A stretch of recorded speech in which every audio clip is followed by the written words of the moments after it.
Hi there, everyone. This is Leah from the Race Center and Tyler from the Recreation Department, and we're out on another beautiful afternoon. Yes, and we're talking about Leave No Trace principle number 6,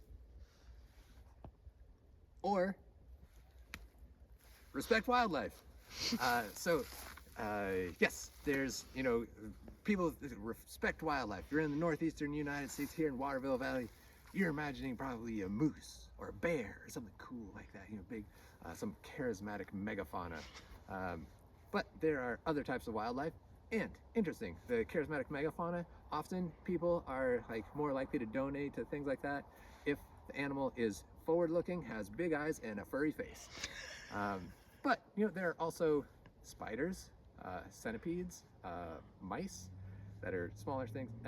So those are all very important also, not just the pandas. So it's important that we respect wildlife because they could harm you, you could harm them, or they could harm your gear or spread disease, things like that. So what you want to do is take care of your things. The first couple of principles all relate to respecting wildlife.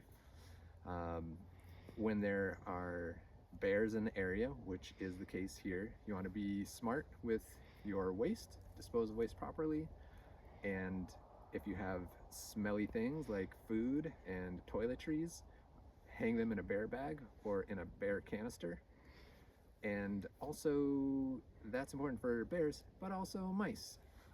Lots of people who are hiking the Appalachian Trail who have stayed in a shelter have had experience with mice. And they can ruin packs and just make your trip way less fun than it could be if you took care of your stuff.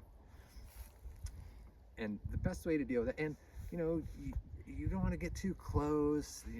Bears are on moose. Yeah, don't get too close. But it's awesome. Wildlife. If I told you I went on a hike to Goodrich Rock, oh, that's cool. If I told you I went on a hike to Goodrich Rock and I saw a lynx, you're like, whoa, that's amazing.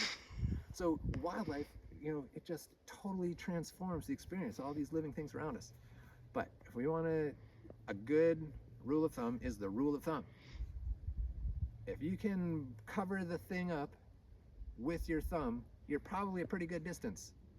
So if it's a moose, you might have to step back a ways before you're doing that. If it's a mouse, you can get a little closer. But as soon as you are affecting its behavior, then you're too close, and you should just slowly, calmly take some steps back, move yourself from the situation.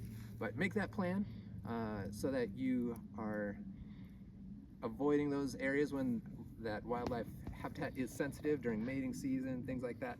And so then, yeah, just respect wildlife as you would other people. Beautiful.